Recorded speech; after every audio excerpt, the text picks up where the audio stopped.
Hello, everyone. So, an important topic today: depression versus dementia. We've got a condition called pseudo dementia that sometimes comes in depression, and you think of a person as having dementia, but they're actually depressed, and antidepressant treatment can make them get better. So, let's just contrast the differences that you may see in a patient of depression and a patient of dementia.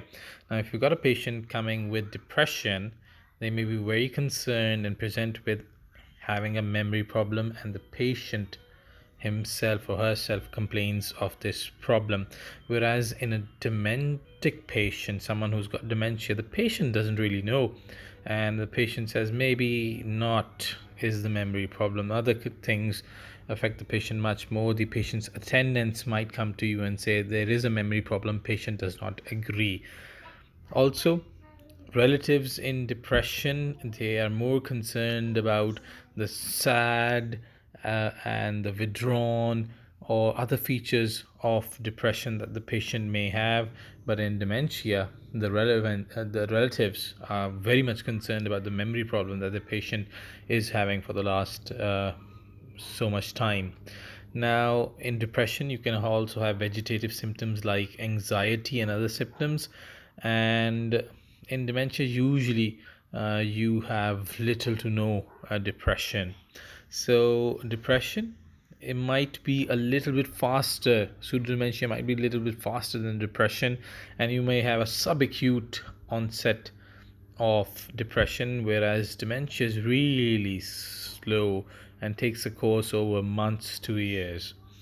And history is really important. Such inciting factors which may lead to person depression are common in pseudo dementia, whereas such things may not be present in dementia.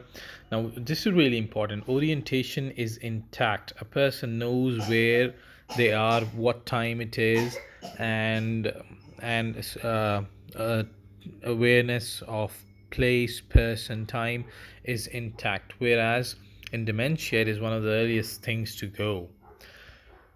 In depression, pseudodementia, your concentration is impaired, but the important point that you see in dementia, first and foremost, recent memory, and especially in mini mental state examination, questions pertaining to recent memory are impaired earlier on.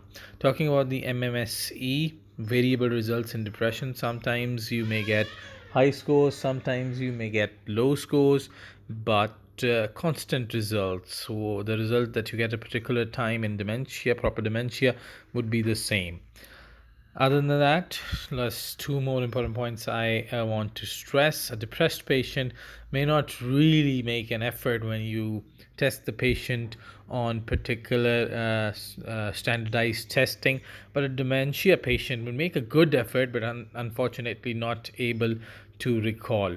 Other important cardinal features of dementia, which may include aphasia, difficulty to speak, or apraxia, which means difficulty in or inability to perform tasks that they have learned, a patient has learned previously, they are absent in depression, whereas aphasia, apraxia, or agnosia may be present in a patient with dementia. So here are some features which can help you differentiate between the two, and with this differentiation you may be able to find a patient of pseudo dementia and maybe be able to treat them adequately and help them so much. Thank you.